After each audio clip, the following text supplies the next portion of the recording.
Hey everybody, Who's Your Jedi here with another review for you, this time talking episode 22 of Season 2 of Riverdale, Brave New World. Here we are, this is our Season 2 finale. I was expecting no small amount of just utter insanity, and I gotta say, I was not particularly disappointed. Um, it doesn't feel quite as crazy as last season, but that was a pretty tough nut to crack. Things here, though, are done really, really well. I am already just absolutely itching for season three. You know, whatever flaws Riverdale might have, this is, to me, undeniably the most addictive TV show I have come across in years. I mean, I'm just trying to think. Yeah, I think like the last time I got into a show and I just absolutely tore through episodes like this quickly was when I finally sat down and decided to get into Rick and Morty, and that was a couple of years ago. So yeah, basically for me the most addictive thing since Rick and Morty. I'm actually behind on Rick and Morty, but oh boy, when I get home, and again, I live in Japan, so I watch this show on Netflix. So I know that when I get home on Thursday nights, there's going to be a new episode of Riverdale waiting for me, and it's sort of like, man, like whatever else I might have had planned for that night is going to have to wait until after I watch Riverdale. And again, it is so nice to have a show like this. Uh, and again, Rick and Morty was something I sat down and I watched on Netflix, so I could just queue up the next episode right away whenever I wanted to. It's been a long, long time since I had a show where it's just like, oh my god, I can't wait for next week to find out what happens next. Honestly, I think the last time I had a show that made me feel that way was Veronica Mars, especially during that first season. And oh man, that was such good stuff. I was just like this in a lot of ways. That was like the thing I looked forward to most weeks was that hour on Tuesdays when I got to sit down and watch Veronica Mars. And of course, Kristen Bell is just absolutely awesome beyond words. And Enrico Caltoni and all the other actors they had on that show did such an amazing job. And of course, it also did no small amount to help us make the CW the show it is today, the network it is today. But anyway, that is in the past. Let's just kind of get into it. So, um, oh boy, where do we start? Okay, first, the early part of this episode I think was the weakest part, where FP just comes in and just tells Jughead about all this crazy stuff that happened that we didn't get to see. I mean, okay, yes, there's budget limits and all of that. You can't have like like about 100 people whooping the heck out of each other on a show with this level of budget. Okay, fair enough. I know it still doesn't mean that this is a good way of having done it. It just sort of feels really eh. I mean, I understand it was necessary. I just wish we could have seen something of this. Something just like even if it was just a scaled down version of like the rumble between the Serpents and the football team that we got earlier. But okay, fine. And the whole thing of like, well, why is Jughead alive after all those people were jumping on him? And that's just given a thrown away line of Penny saying like, look, I swear he wasn't breathing when we left him. Well, geez, man, you would think that somebody would have like cut Jughead's throat or shot him in the head or something just to make absolutely sure. But okay, these are gang members hepped up on God only knows what. So fine, I'll let this slide. A little unbelievable that being savagely beaten by God only knows how many people is something that you can shrug off with a little bit of time in the hospital and not receive any sort of apparently permanent scars. I mean, apart from the whole thing with the serpent tattoo being carved off by Penny, what we doesn't even really get a mention here. I mean, and we're just going to ignore that obviously fake funeral thing at the very beginning. I think we all knew where that was going. So yeah, this episode, despite being pretty good, starts off on a pretty crummy note in my book. So let's just kind of get right into things and move on to something a little more positive. So Cheryl officially joins the Serpents, and I love they give her that like red jacket because of course you have to do that because she's Cheryl. FB retires, makes Jughead the new king of the Serpents, which again, Jughead is supposed to be 16 years old or so. Does not seem like a terribly good idea, but let's also keep in mind that FP is on probation, and realistically, going back to being the leader of a biker gang known to engage in violent criminal activity is pretty much everywhere considered a probation violation, and that FP realistically should have been thrown back in jail months ago. And it's sort of shocking that Penny Peabody and Sheriff Mineta did not do that already. But this is TV reality where what's most dramatic and what's most interesting is what is necessary to happen, and God only knows the CW has done some pretty unrealistic things legally on their other shows, like on Arrow, where where a prosecutor basically got to cross-examine her ex-boyfriend's mother. Yeah, she was acting as the prosecutor. Oh, God. You know what? Let's just let that one go. Okay, I'm never going to let that go, but we'll just move on. But yeah, Cheryl is officially part of the Serpents. Jughead is the leader. She and Cheryl and Tony are, very clearly a couple, but they have been that way for a while now, a few episodes. And I did see somebody online who was basically said, like, yeah, it's great that Riverdale is, very open in their, support of homosexual relationships, but they haven't done anything with the relationship between Cheryl and Tony since they got together. Now, in all fairness, that's been, less than 5 episodes? But yes, Cheryl and Tony have been a couple, but that's it. We've seen them obviously being together. Cheryl helps Jughead rescue Tony from Penny, but any detail of what they are like together when they are with a couple, that we haven't seen too much of in a little while. There hasn't been any real drama, any real conflict there. And we've seen that drama and conflict between Archie and Veronica. We've seen drama and conflict between Archie and Betty, and basically every other established relationship on the show. And it is a reasonable observation to say that they haven't really done that with Cheryl and Tony. Now, I don't think that's going to last. I'm guessing there's probably going to be more than a little bit of that going on next season. So that criticism, I think, is not unreasonable, but at the end of the day, Cheryl and Tony are supporting characters, so it sort of makes sense that they're kind of going to be off on the side a little bit. So yeah, that one I'll grant is a reasonable criticism on that one. Let's see, what else? Betty going to meet with her dad, that was nicely done. I missed it. No, wait, I remember it. I remember when that bit where she says, "You have no power over me," and it flashed into my head like, wait a minute, isn't that from Labyrinth?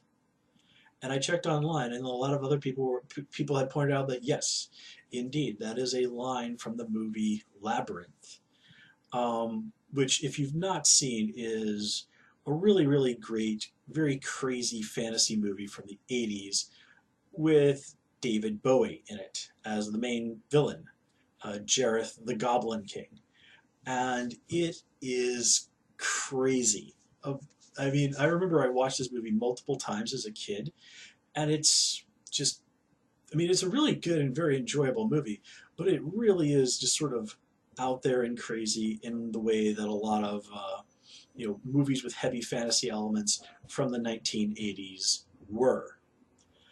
But, that's not necessarily or in any way, shape, or form a bad thing. I mean, the movie is what it is. And I swear the words take off your head will never leave my mind. Um, but it's just such a, I mean, it was a fitting thing, but it's also just sort of one of those moments where it's sort of like, it does sort of take a little bit away from the scene in a way because I'm watching this really dramatic moment and then suddenly I'm thinking about like crazy movies from the 1980s.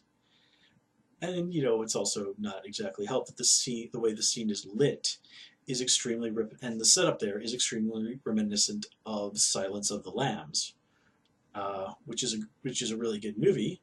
I remember watching that movie on TV in some hotel on some vacation with my family when I was like 12 years old. Definitely way, way too young to be watching a movie like Silence of the Lambs. I mean, I was like, oh my God, that dude's like eating that guy's face. Yeah, I mean, again, Silence of the Lambs is a great movie, but definitely not one you should let, people who are probably not. Yeah, I had to have been like 12 or 13 years old. Yeah, probably around 12. So yeah, definitely don't let 12-year-olds watch Silence of the Lambs. Um, uh, and I still get a kick out of the fact that what was it, Billy the Kid or Skinner or whatever the hell the main bad guy, well, the bad guy that Wild Bill would go on to be the chief on the police captain on Monk, which was a great show. I loved Monk. That was so good. Um, One other thing I really like that's about that scene with Hal and Betty is if you look at Hal's eyes, I don't know if they did something computer wise, but the actors, like that green color, that really distinctive green color that we've seen like Archie just constantly flashing back to, was really, really prominent there. So I don't know if that's just something with the actors' natural eyes or if they were using computers there, but that was a very nice, very subtle touch. And his bit about going on about like the darkness from within me is within you, and Betty just rejects that idea. And then later we see that whole scene with Polly talking with her mom about like, hey mom, you should talk to this guy who's helped me on the farm. I think he could really help you with this tough situation that you're in right now. And then we sort of see when Alice agrees, that sort of like dark smile on Polly's face. And I even remember that even I had kind of more or less previously sort of dismissed Polly as somebody who just didn't seem to have the same darkness as Hal in her.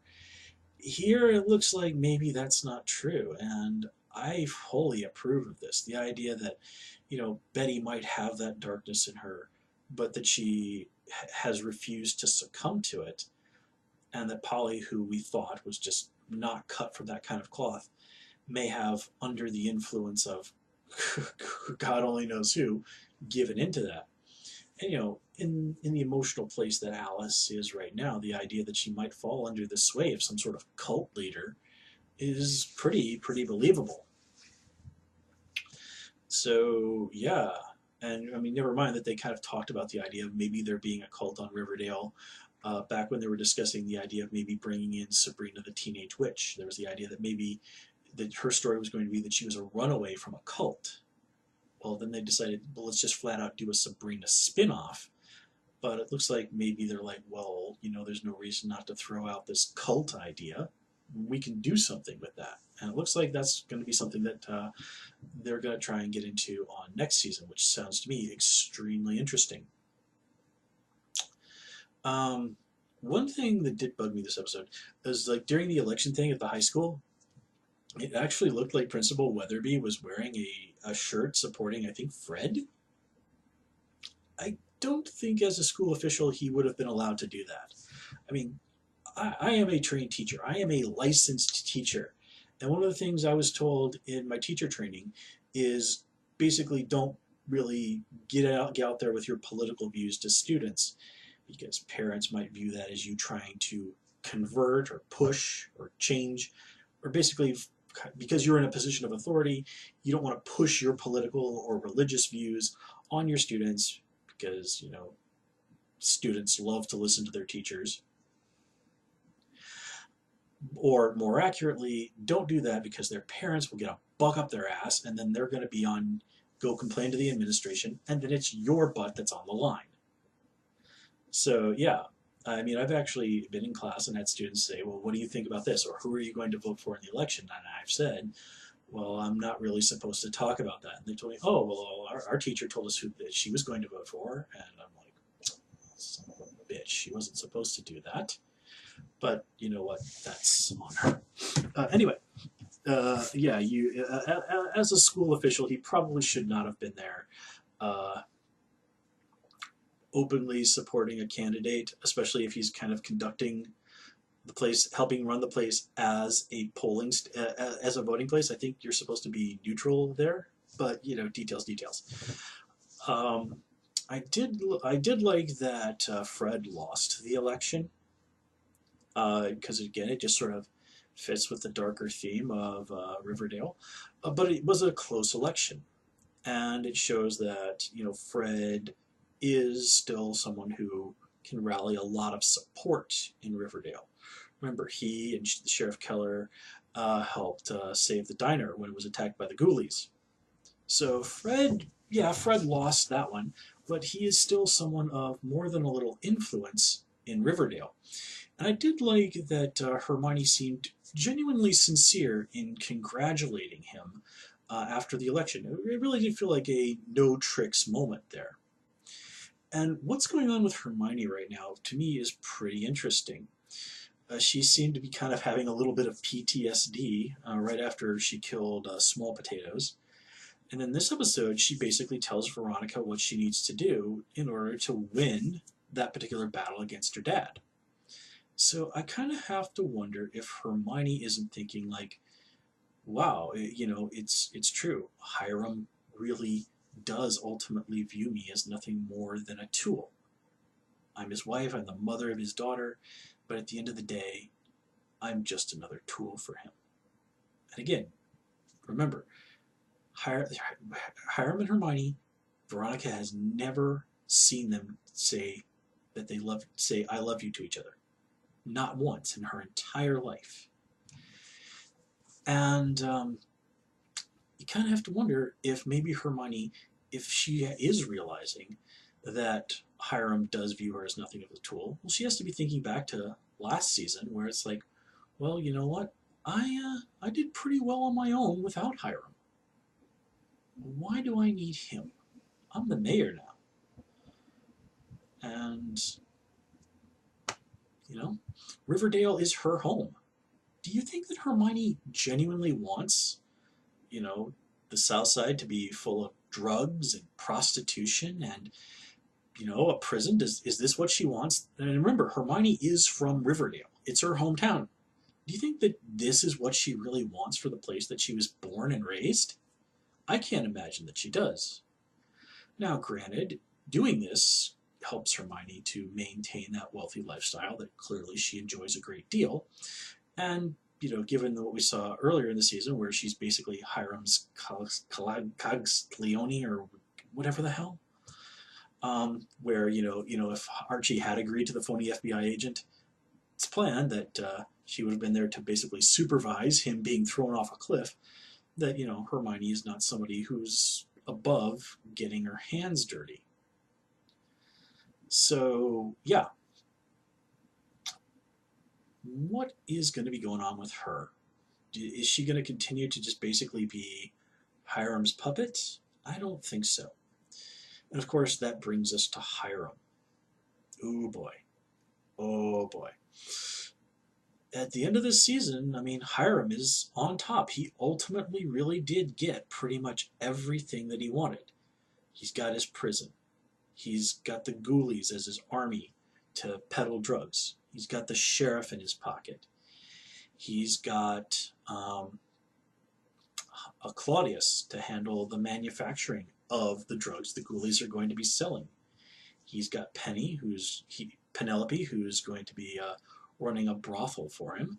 And then he's got Penny Peabody out there to sort of, you know, run, as he says, run interference, kind of keep anybody, who's not Mineta and has any sort of power and authority, away from it. Probably, make sure that his guys stay, if there's any kind of legal trouble with his guys, keep him off. Probably more than a little bit of making sure that nothing gets so crazy that the feds need to take a look at things. And oh yeah, his wife was just elected mayor. Hiram controls everything. And oh yeah, Archie's arrested.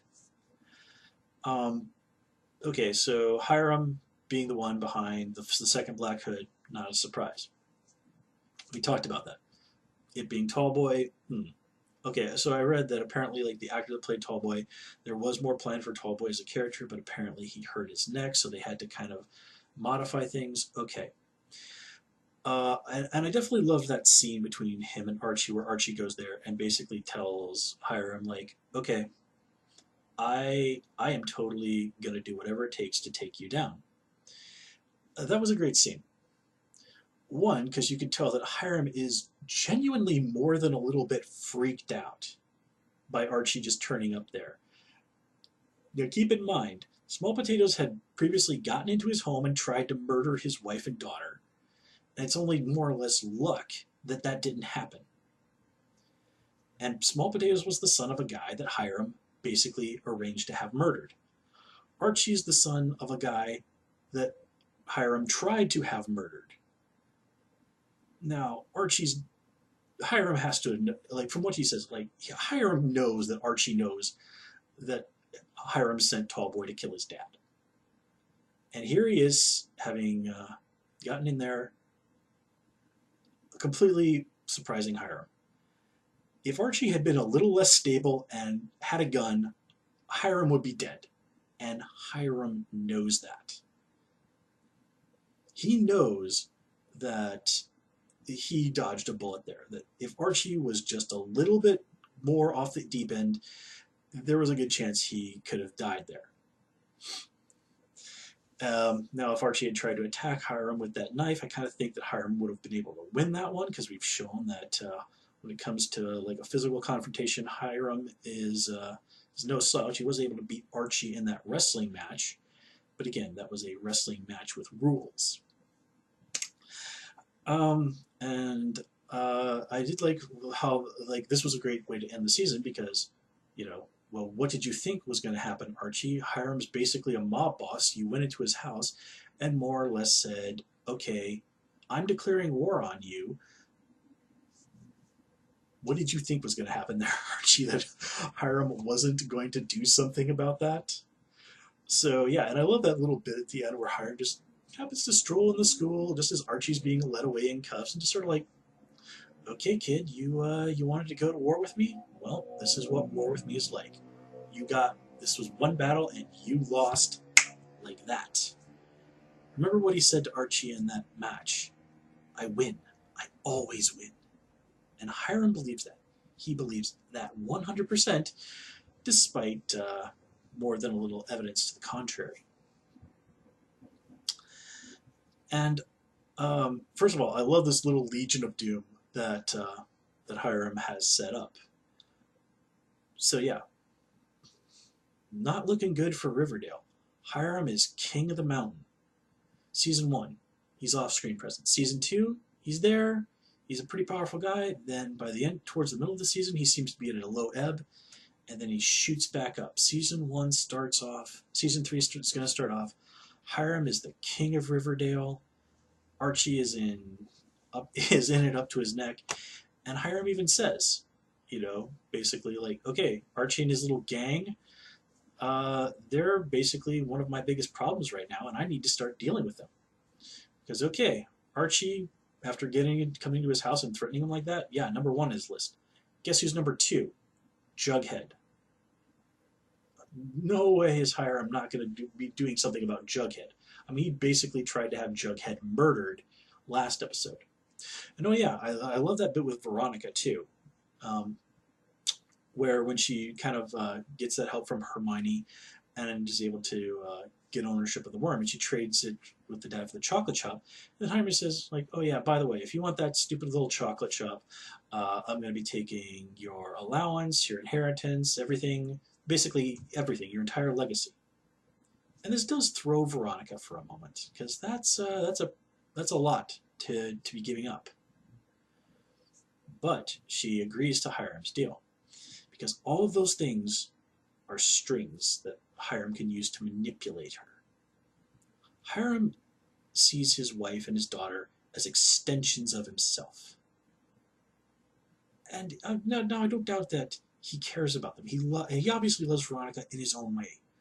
But at the end of the day, Veronica is another extension of him. This would be like having her turn against him. He even says, like, you want to go to war with me. That's how he views it. And we've seen that this is kind of how it works in their family. Is yes, they're a family, but there's this Byzantine war of power and control waging against each other, which of course is not a healthy way for a family to act. But Veronica, okay, fine. I'll give up all of that. And again, you see that this throws Hiram for a bit of a loop. He thought he did not expect Veronica to do that. And he certainly didn't expect Veronica to basically threaten to rat him out to the feds with Mayor McCoy's help. Well, Mayor McCoy's help as her attorney. So yeah, daughter or not, Veronica is on that list. Betty, well, she's Jughead's girlfriend, his daughter's best friend. Pretty safe to say that Hiram doesn't see Betty as a positive influence, given that her father turned out to be a serial killer, and she's Jughead's girlfriend. Good friends with Archie. No, that Cooper girl, something's going to have to be done about her too. And then, there's Cheryl Blossom. Now, I did like that Penelope kind of did have that moment of like some decency where she warned Cheryl about the upcoming raid on the worm. But yeah, Cheryl has attacked her own mother, sided quite clearly with the serpents. Yeah, and is seriously in opposition to two of his major henchmen. Yeah, I don't think Hiram's going to go out too crazy there with Cheryl. Penelope probably wouldn't like it if she ended up dead. Claudius probably wouldn't care, but Penelope would probably have something to say about that, and Penelope's useful. No. Penelope, Veronica, and Cheryl, they need to be brought back under control. But Hiram's a smart guy. I'm sure he can figure something out. And you see, that's what I think his goal is going to be with Veronica. It's like, okay, this rebellious nonsense, this more or less started, really, with here in Riverdale. I get rid of this Archie kid. I get rid of Betty. I get rid of Jughead. I've stripped away the bad influences. I can make Veronica see reason. I can heal this rift between us. And, after some time and she's proven her loyalty, I can give her back her legacy.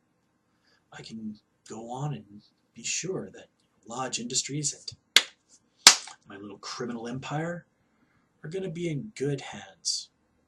Why, hey, who better to maybe be mayor down the road someday than the daughter of the former mayor? I like the sound of that.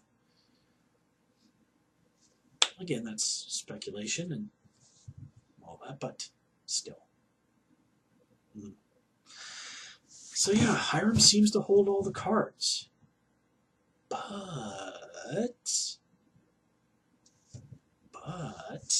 let's think about this.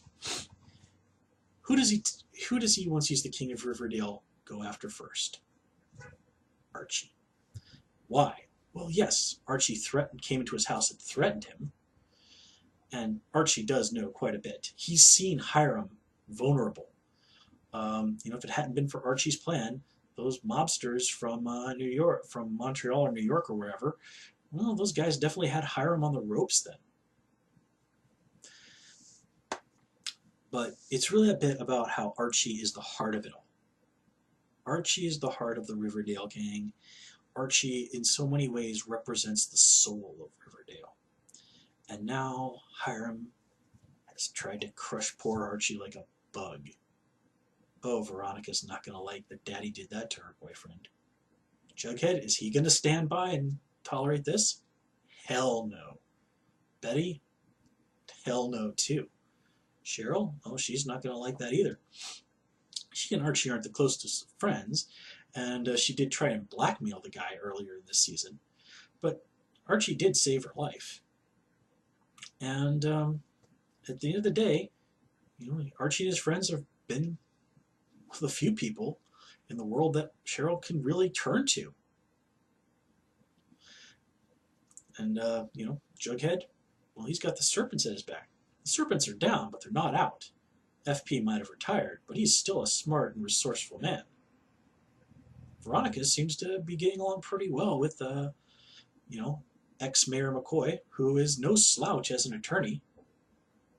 Cheryl, well, she's got Tony at her side, and she has shown that she has very little fear. I mean, she stalked off into the woods after a serial killer with a bow.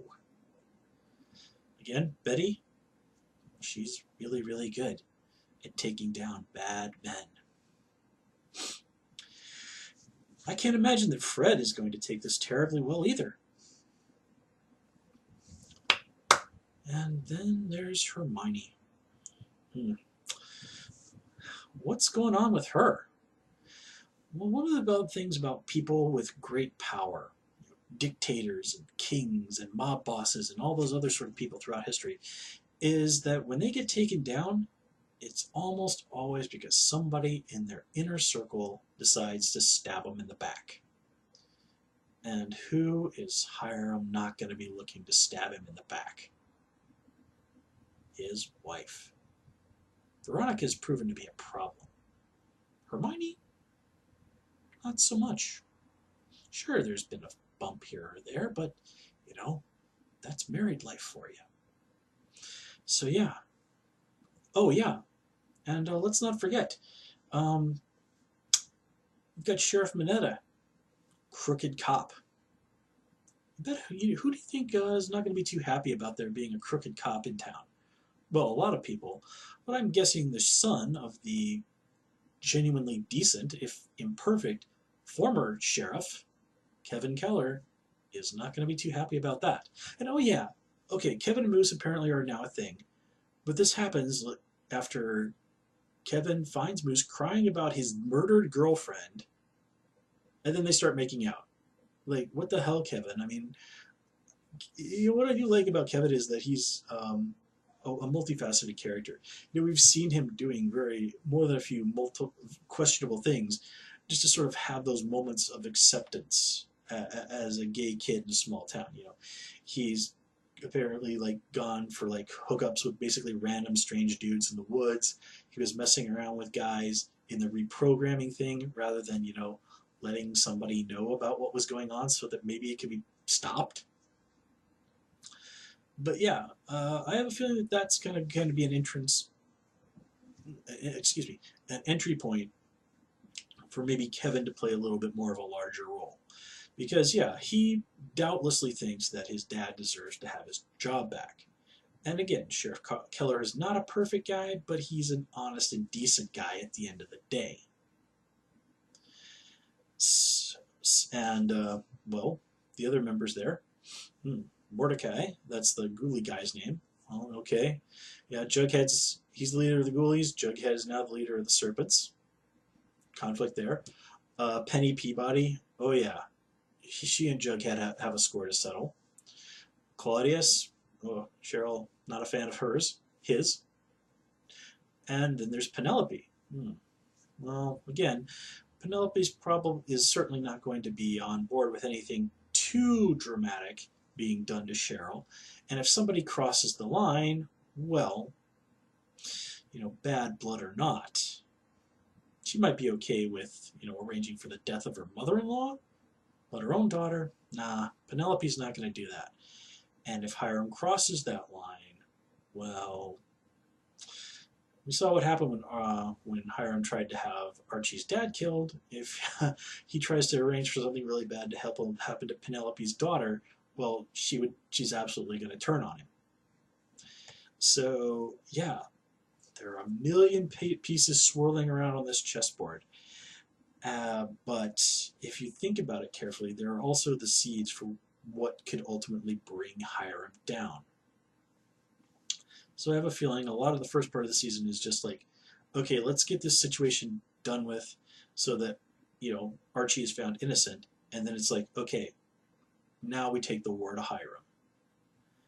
I have a feeling Hiram's probably, if the show gets a fourth season, they're probably going to shuffle him off in one way or another, just to sort of, just so that he's not, doesn't get stale as a character. But again, that's speculation. And I've been talking for more than 30 minutes. I haven't done a video this long in forever. So guys, I'm going to call it here. As always, please comment, rate, and subscribe. As always, please join me on Twitter at Hoosier Jedi, and also join me on Tumblr at Jedi Reviewer. Until next time, take care and have a good one.